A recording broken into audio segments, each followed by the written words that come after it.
if people are investing in you and you are whittling yourself away, injecting.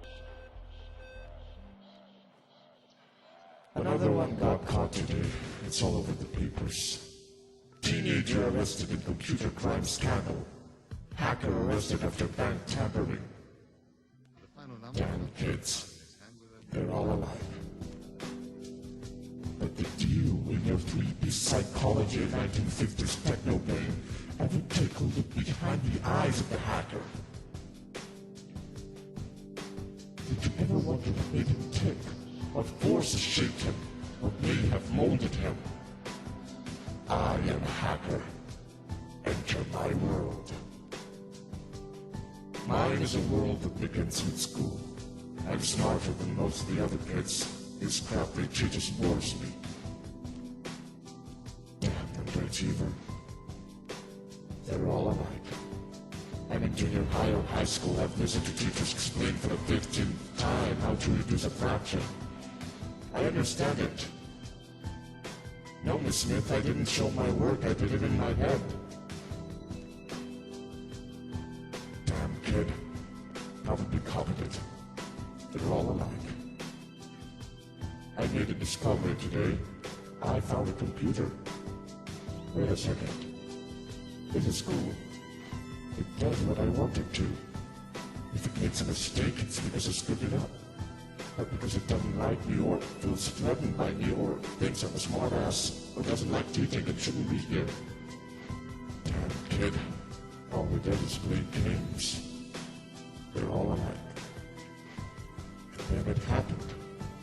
Door opened to a world, rushing through the phone line like a heroine, through an addict's veins. An electronic pulse is sent out, a refuge from the day-to-day incompetences is sought.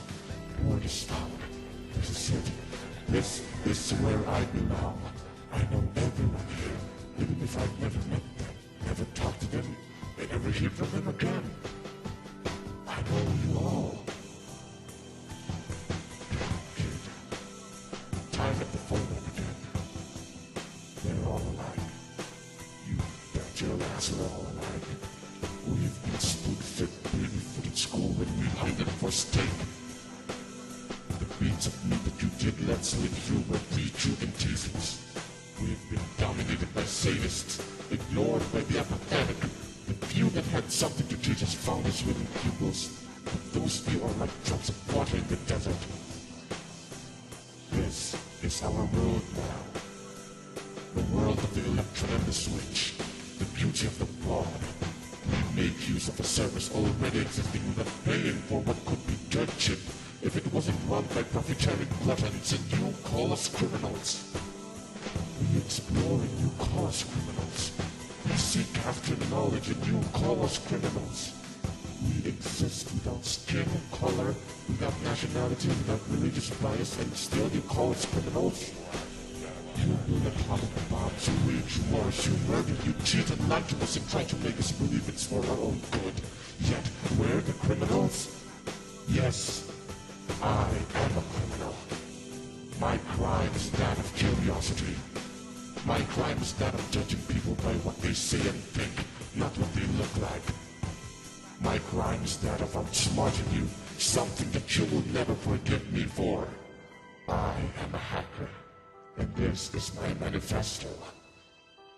You may stop this individual, but you cannot stop us all. After all, we're all alike.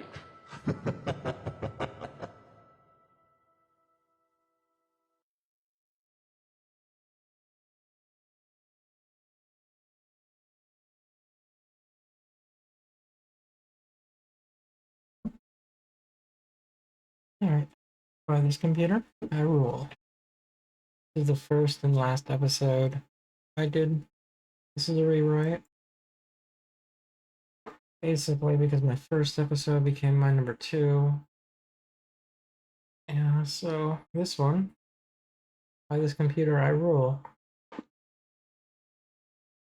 Recapping the last 2 episodes. Safe to say, I gave a nice story on how I took over the ISP, and the last one is how much of that ISP was me working for that criminal. A criminal named Marty Mizrahi. He's technically, if you really look into it, he's more like a narcissistic style cult leader. Probably the nicest way to put it. But anyways, moving forward. No, I did write a book. The book really, really covers a lot of my life being here in Vegas, Las Vegas.net or LVNet was part of it, and all that stuff. So, something about cancer battle, massive marriage, and more career stuff. Who actually inspired me for this? Most of the book was basically my mom. Me coming to terms about how Marty was never my friend. I mean, friends don't treat people like that, you know. And friends don't talk you down, they actually help you up. Because friends, they have your back when you have their back. Marty never really had my back, especially when he promised me things and he never delivered. And I would deliver all the time, and I got nothing for it. And I spent a decade of that crap for nothing. So technically, a freaking decade. That's 10 years of my life, you know. And look back on that now. I'm 40 as I'm recording this. That was my 20s to 30s. Freaking technically working for him, I flushed my whole life down the toilet.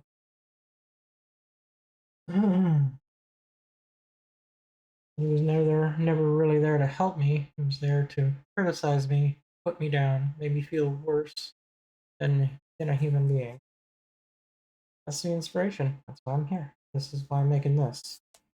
This is going to be the last one to this series, and then I'm moving on to my Slack series, which is going to be episode 4 to, I think, probably episode 4 to 10, depending how long that goes.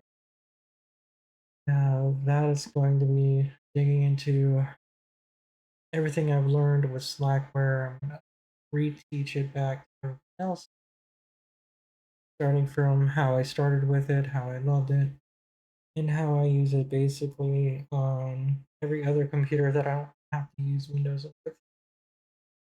My server, it's my networking, it's my everyday kind of daily driver. All right. Move on to the next one, shall we?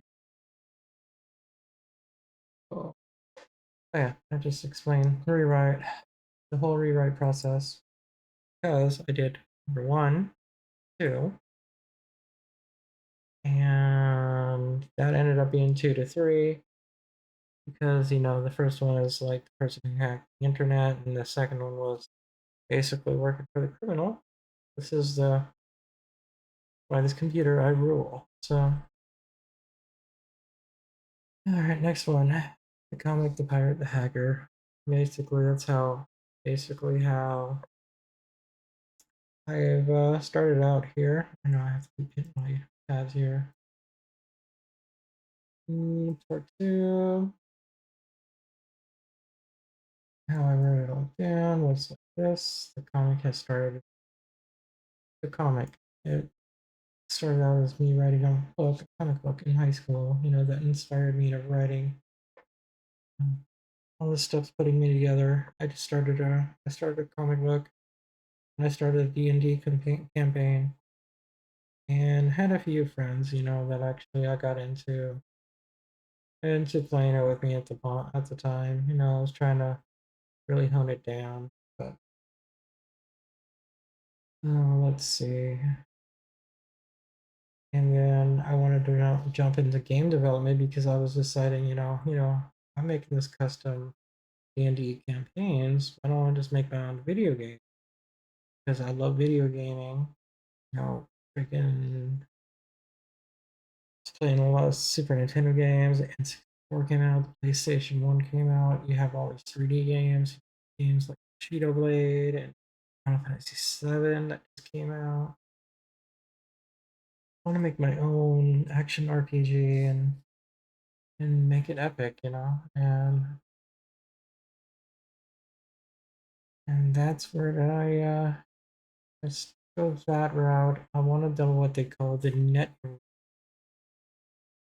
PlayStation 1. Back then, it was like the development kit just for PlayStation 1 games. I was like really into that. I was getting really into C++ programming. I was trying to get into um, video game design and programming, and because stuff that I wanted to learn cost money. And that is something I didn't have. I was trying to go to a little bit of college for it, but it didn't happen. Um, kind of did, and then I ran out of money for that. And I couldn't get a job right away to pay for the schooling and whatnot. So I ended up I ended up learning what piracy, internet piracy, and I became a pirate. And because of the piracy stuff is why, a lot of things that actually unfolded right there. It's like being that pirate, I was able to not only become, not only able to get the software that I was looking for and try to do, it led me down another path. And that was the life of the hacker. The stuff I wrote in the book. I'm gonna try to dig deep into this one. Try to dig deep in a couple of exploits that I had, and how I obtained them, and how they were not a public thing until later on. I mean, piracy and the hacking became one-on-one, and so and the hacking unleashed.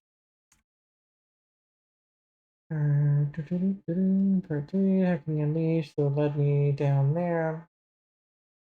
I mean, you read the books like Mitnick's Art of Deception or Art of Intrusion books. There's stories in there that can list about 3 and 4 of those stories out of each book that I knew those people on the other hand of those stories.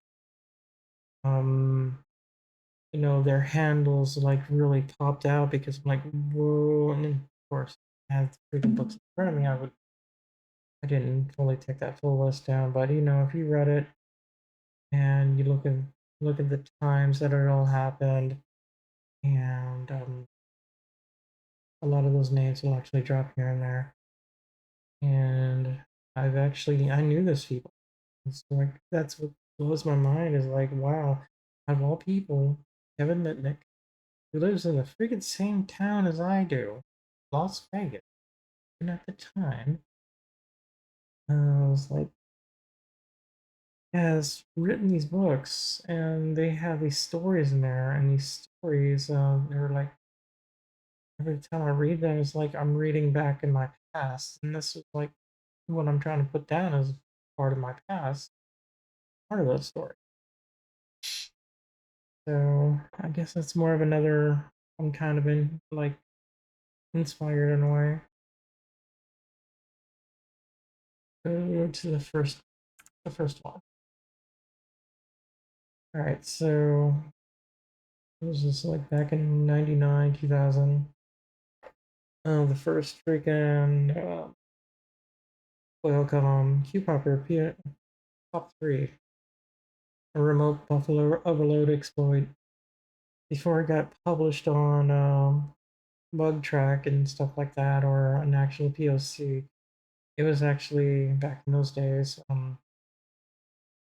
It was more like somebody found a way in. They wouldn't give it out to everyone right away. They'd shared it amongst their peers, and those peers would be whoever that little group is, or that IRC channel, or friends of friends kind of thing. And because my piracy led down to a path of I'm having a little bit of fun, basically DDoSing people back in '99, 2000. It was like I ran across this one, and this would open up a whole new level of hacking for me. I mean, it's a remote exploit. It dropped the shell for me, and I was able to write things around it. I was able to reprogram it. I was able to insert that um, into like bot code where I can actually not only drop the shell, hide the shell, and create a account, create like a dropper for an IRC bot, and create like a whole network from it. This is what opened the whole thing. So like way, you know, it was really hard to get like 0 days. That's what they called them, 0 days. And used to have been not so critical. Well, it was critical. What I mean is, it should not be so publicly available right away. Like if somebody would have found a POC on something, a lot of times it'll not get displayed until like maybe a year later, sometimes 6 months later. I was sitting on this exploit for at least 6 months to maybe a year, and before it actually got publicly released on the bug tracks and stuff like that. Then I didn't really have a whole lot of places where we're able to find the exploit and share them amongst people and earn money now. What you can do now is you can find these exploits and earn money. So I got creative and I made bots, and I targeted only places like Koreans, Argentina, Brazil, places like that. Anything back then when I was able to top level domain scan, was able to started really scanning. I was doing high level scans just to find these places because my ethics then was keep it off the United States shores area, keep it elsewhere because I didn't want to get in trouble. No, I still think to this day, if I would have gotten in trouble, maybe I would have got famous too, like everyone else. That's me thinking. Um, but this was the vulnerability that I also used on LV.NET. Now, just like I said in the book, it's basically LV.NET. Las Vegas.NET didn't pop on my radar until I got into a hacker war with some people on IRC. One by the name of Skrilla. He used to go. His name was Ruben Candelario.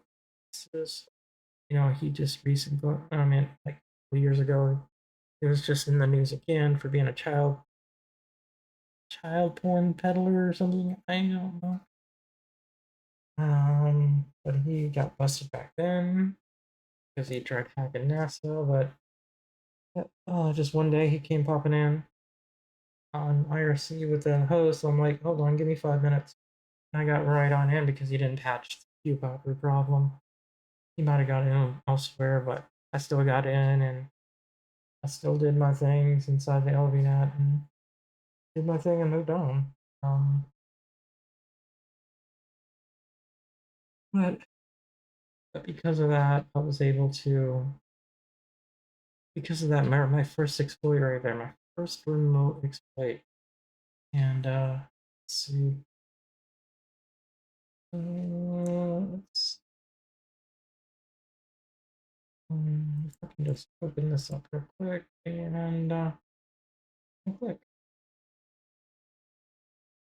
Okay, as a seclist or the security vulnerability in QPopper 2.53. Develop and learn by security, blah, blah, blah. The exploit details involve sending a special constructed message to a user, then logging in as that user using an EUIDL command, and successfully attack can yield a remote shell, like bin bash, bin shell running in group mail.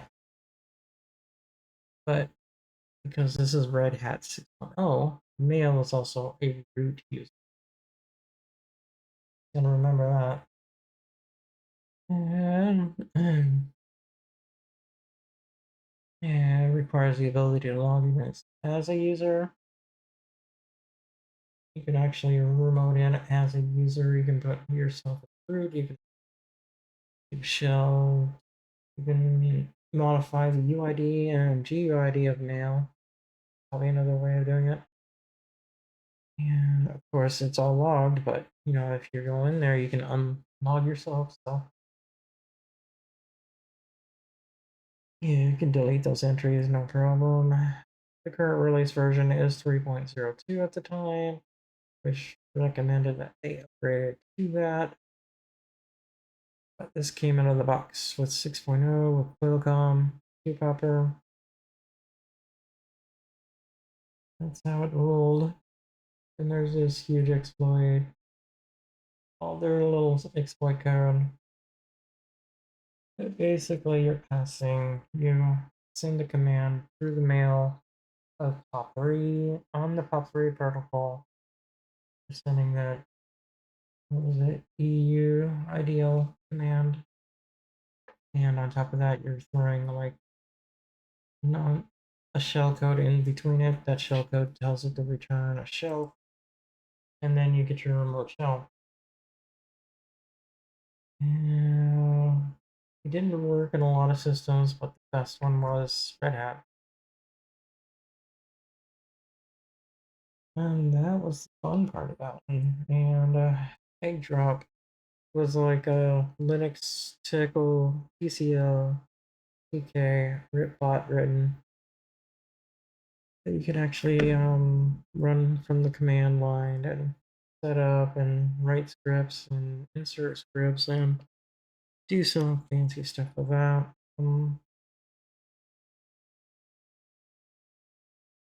The basic, and you can botnet those too, have its own little botnet network.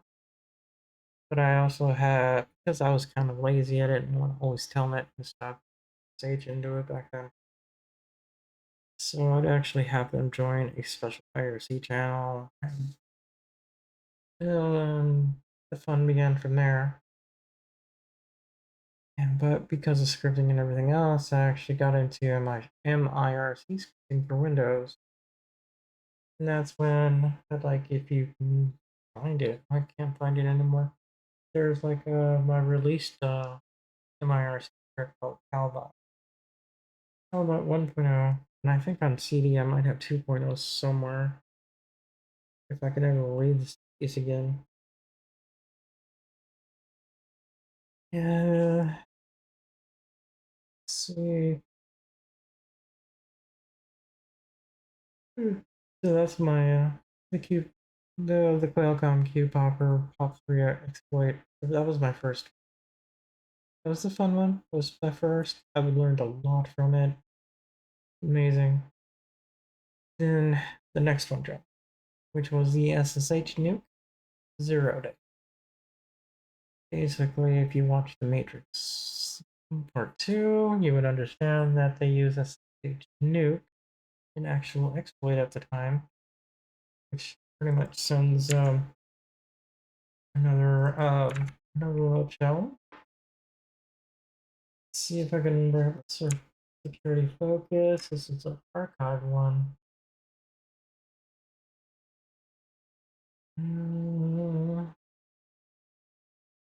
Okay, this is the 5 SSH CRC32 conversation attack detector vulnerability. Let's see, exploit. Let's see if I can get that full details. No, no. discussion maybe. Of course, personal exploit. All right, here we go. Discussion, a secure shell, an encrypted remote access protocol, SSH, or the code base for SSH. Many systems are all over the world already. An integer overflow bug in the CRC32 compensation attack detection code may allow remote attackers to write the values to arbitrary locations in the memory. This would occur when situations where large SSH packets are received by either client or server and 32-bit representation of the SSH packet length is assigned to 16-bit integer.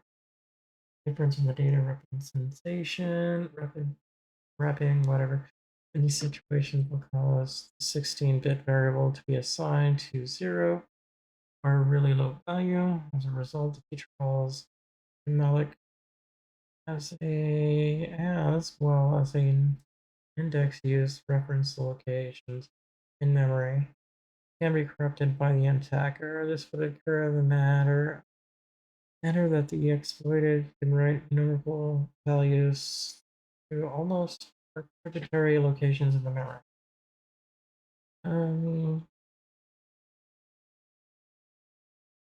Yeah, so basically, what can happen is they can send the calls and whatever over SSH, a long packet being 16-bit.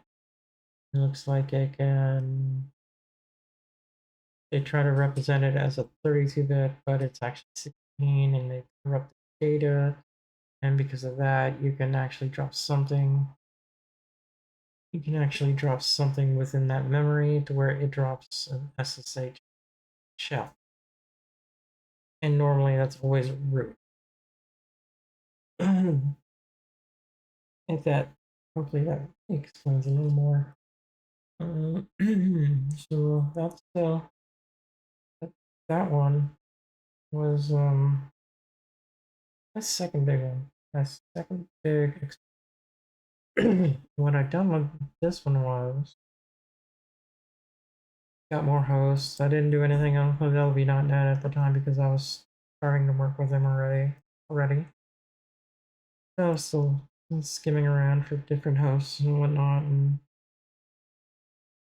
but this one came in as a really weird one because when the person actually found it, he compiled it, or they compiled it as an ELF binary. It was kind of weird getting something a 0-day like that, but they were really trying to lock it down because they're tired of people grabbing it and reselling it to companies and trying to ruin the whole 0-day remote execution stuff.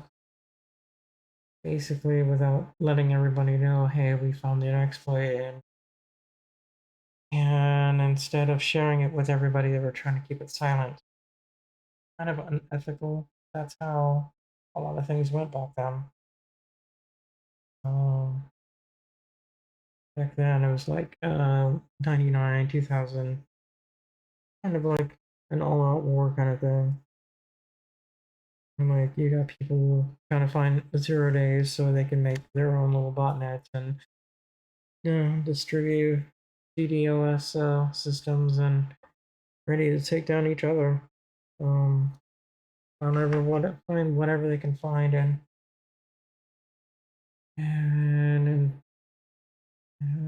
yeah, go from there. But it was a fun old day. It was definitely one of my memorable ones. Every time I look at Matrix Reloaded and I look at that exploit right there, I'm like, I remember using that. I was there when it dropped before it even became public. Before it ever became public. And it's like funny how things like that, I get things before they go public kind of things. I miss those kind of days. but it's like, yeah, like stuff like that goes public. World of Warcraft, I was a part of the server that ended up being the whole pandemic thing. Freaking when Zul'Gurub came out and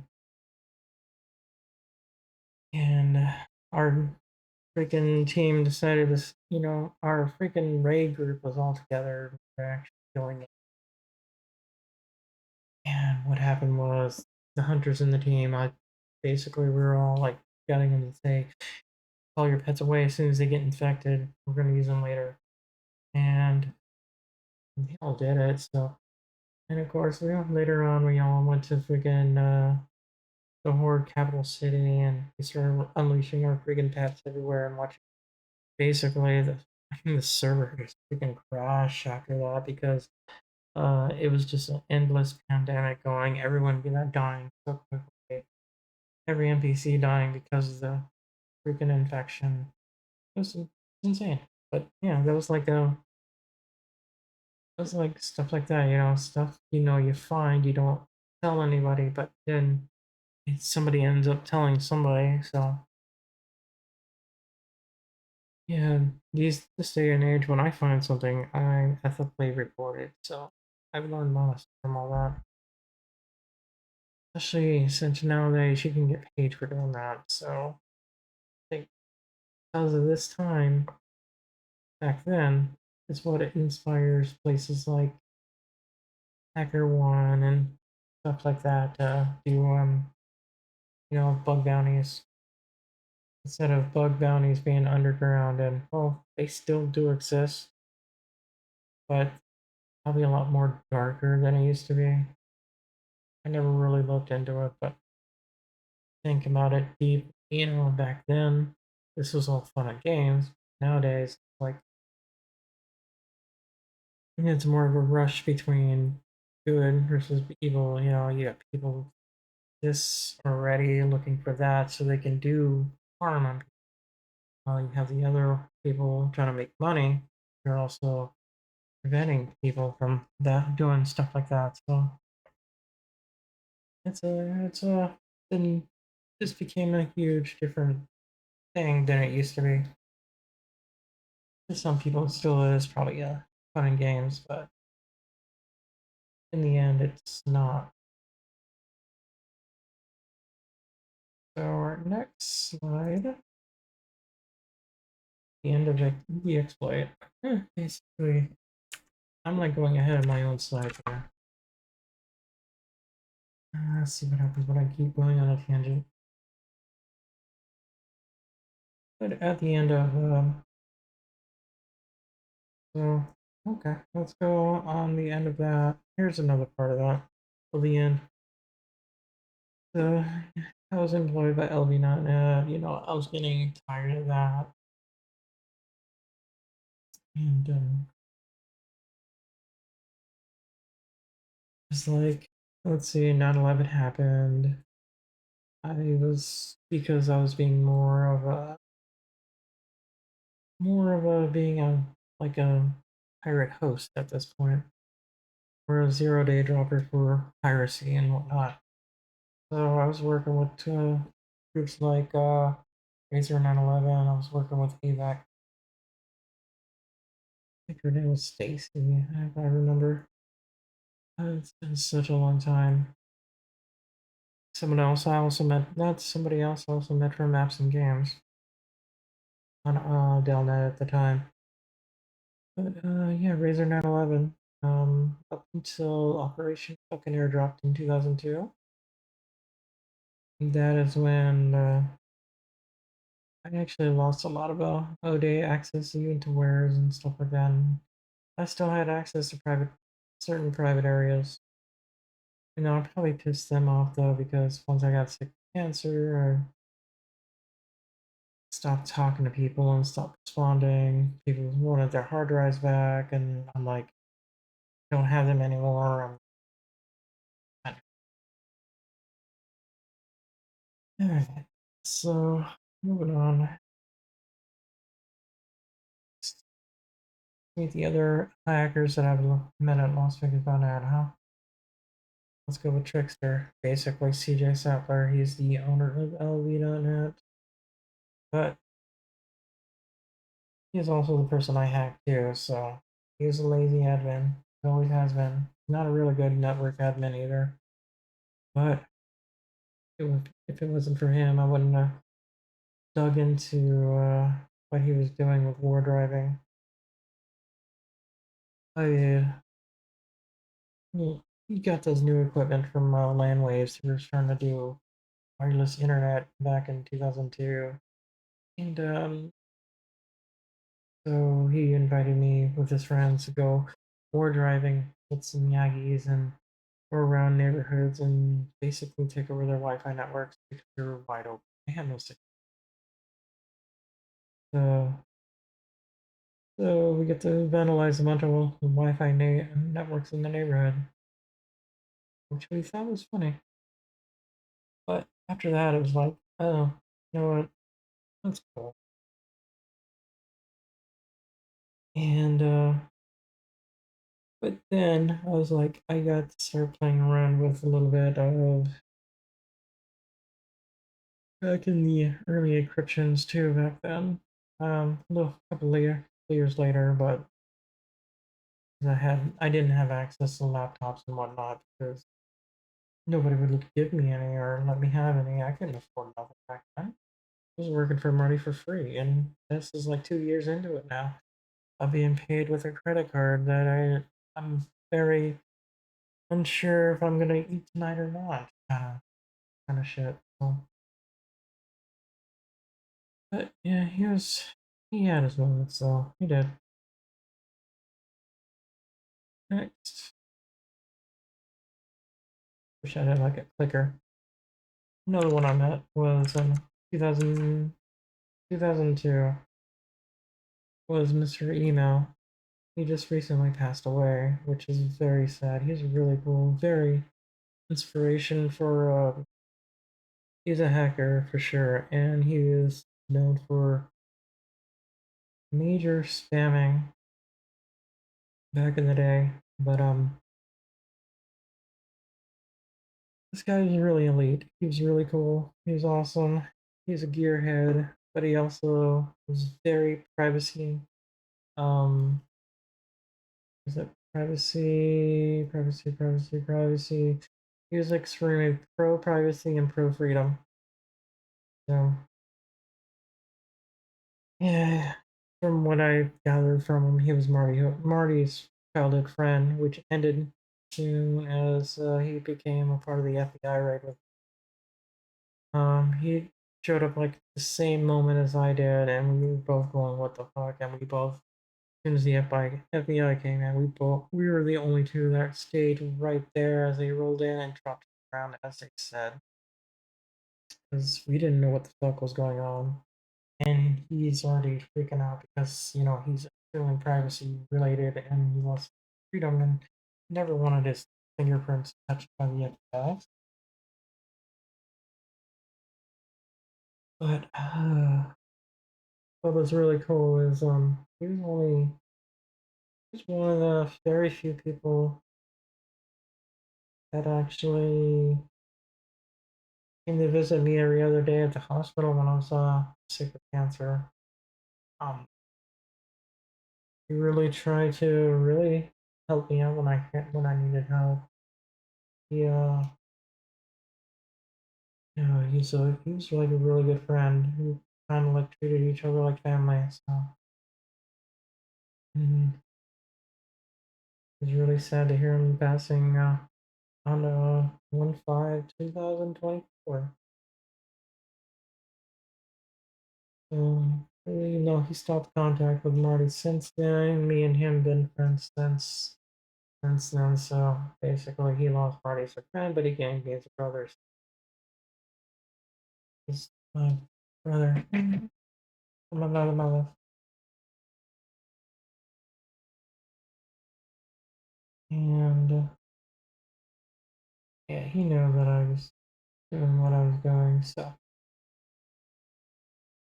let's see here. Yeah, before I got sick, we actually, yeah, I discovered an exploit with Windows networking, and we were deciding to make a spam tool out of it and a fix for it at the same time.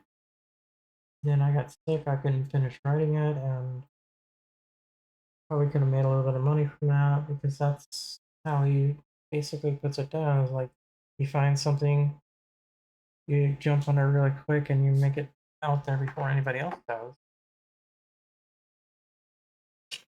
And that's kind of funny though because I was doing that. Wasn't trying to make money from my exploits that I would use Saturdays on, but I would use them, but something a little different. Yeah, like a hot rod looking 1967 Oldsmobile, really awesome. Yeah, and Universal Steve, Universal Machine, Automotive Machine here in Vegas. Basically, rebuild the whole motor for him. There's a 390. I had a 390 in it. I don't remember. But because of him, I got to meet some public people. Person from Neon Sun, I did his website. It was Lawrence Ryan. He passed away sometime like in 2008 after some type of something that happened. You can technically Google this part. Lawrence Ryan, and it's something to do with somebody was trying to sober him up, and because of him getting sober, he ended up getting cancer. So it was really weird. Another scary one was a Cristino Di Carlo. Meeting him through, well, basically, this email pointed out who this guy is, but somehow Marty met this guy, and something was really awful about him. I didn't know who he was until this pointed out saying, "This is a mob. This was a mob hacker." I'm like, "What? Those actually existed?" But yeah, I'll tell more about that in a moment. But let's see here. Yeah, he would actually tell stories on how he used to scrape email addresses on the web, create databases out of them, resell them, or use them to sell spam to those email addresses. And he would actually make a bank from it. He used to say that he used to sit there and do that to make so much money over a weekend. And he was also living in like Newport Beach at the time and living at large over there doing that. But like he's he's he had one hell of a talking mouth, man. He was really cool. He was always cool. He always had the coolest stories. Mr. Email, or in other words known as David Seaver, really cool guy. Definitely gonna miss talking to him. I just talked like a couple days before after Christmas, and just so sad. But yeah, he even knew one of Blizzard's CEOs at the time. And shortly after I was recovering from cancer, he gave me a surprise of the access with the private beta access to World of Warcraft in 2003. And to this day, it's like, that's the greatest thing ever because my account actually is linked to that private access to beta. I wish there was something else to show with that, but there's nothing. But yeah, that's World of Warcraft. He got me into that because, gaming. It's just really funny. Um, let's see. All right, let's move on to the next one. Before I start crying in this one. All right, so here's my list of a couple of things that came and gone that I can remember right now. Meeting DiCarlo. You read what he technically done. Basically, what what got what was it like? Try to explain it, but I'll also bring it over here. Torture expert gets prison time.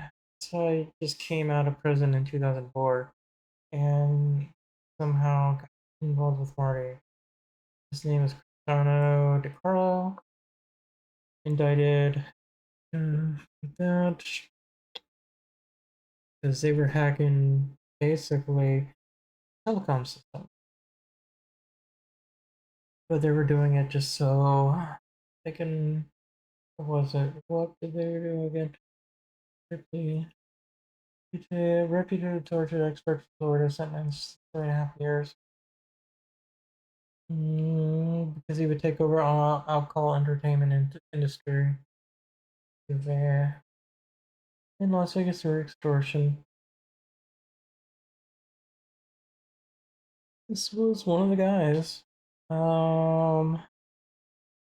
Video. Tried looking up half these people. I think they all died by 2010. Las Vegas alcohol. Oh, and then there's something because whatever this was happening at the same time is called this the person that they attacked for that extortion for the and for that they were somehow Mitnick's company knew that came in and basically helped them secure their network from that point moving forward. And that's actually in Mitnick's latest story, Ghost in the Wires. And that's really funny how this is all related. And I got to meet DiCarlo, a very weird guy. Arrogant, weird, uh, arrogant, weird, and remember how I didn't even, I don't read the news, I don't watch the news, I don't shit about the news because I'm not left or right. I don't care about the politics. All I want to know is the weather outside and make sure there's no wars happening outside my door. And that I don't care what happens out in the freaking streetways in Vegas. Whatever's happening. This, I wasn't following the news then. I was too busy taking over other networks. All this dude was like taking over our freaking cell phone system. Entertainment industry to begin with. That's like, there's some other story that actually leads more into it, but I don't know. It's just like names like Joshua Snellings. That sounds so familiar. So it's like I'm pretty sure I've met a few of these guys. I know I met DiCarlo because it's hard to forget that person. Yeah, that's really weird. Scary times, scary times. I did get to meet another thing I got to meet a group called Indeclined. Back then there was also through Indeclined they were doing bum fights, which was kind of harsh, but they're Indeclined. They're activists.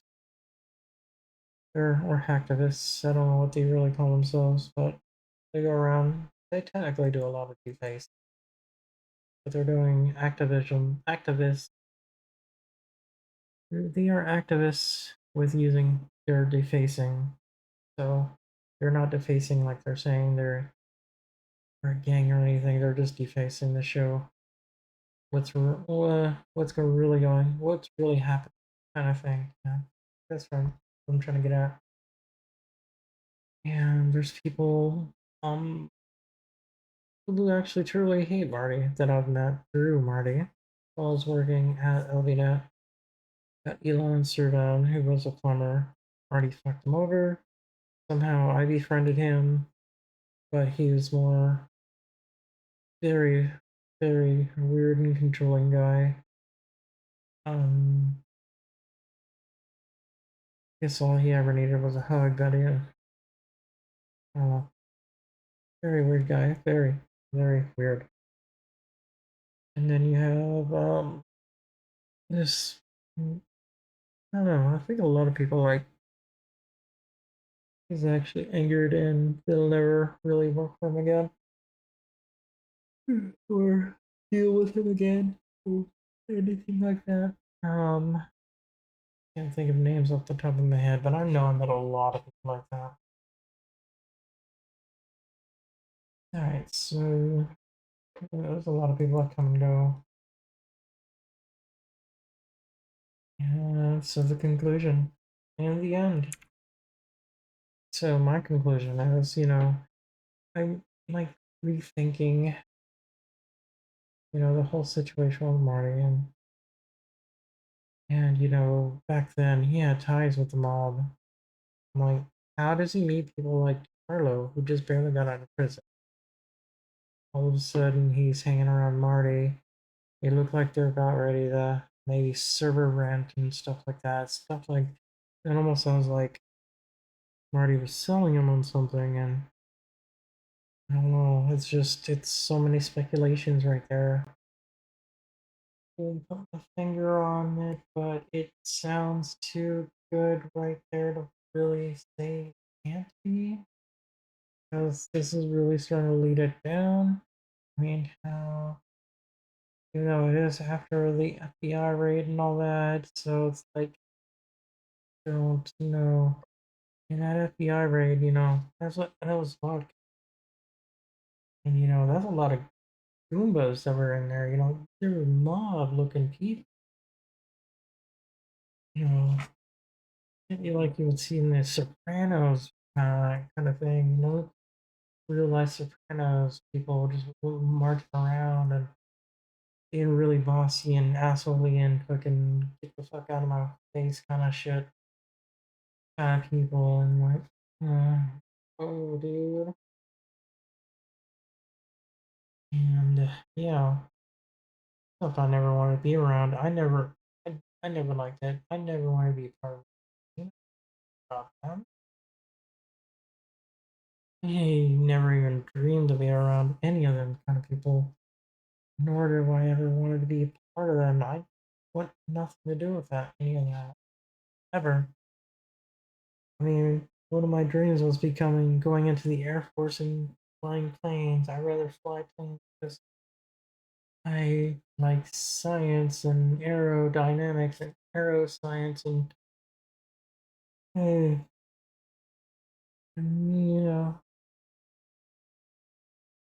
like yeah, I never wanted to become a mobster or anything like that or working with those kind of people. I never wanted to be anywhere around it. I went to LV.net because I wanted to learn and become a part of a computer related job that I can excel in, grow with. Either I find new opportunities from it that's actually legit, or I grow with the company until I become the company, kind of thing. But that never happened anyway. I became more of a pawn for Marty. So in many ways, I've made the biggest mistake by hacking his network. He has technically robbed 10 years of my life. But it's my trilogy. What else can I say? And, uh, and that's that. That's it. And what else is there? I think that's it. So completely it. Okay. So that is, I'm going to leave that with you. My next one's going to be Act Like a Oh, hack like a subject genius. Blackwell's coming. Have a good one. Bye.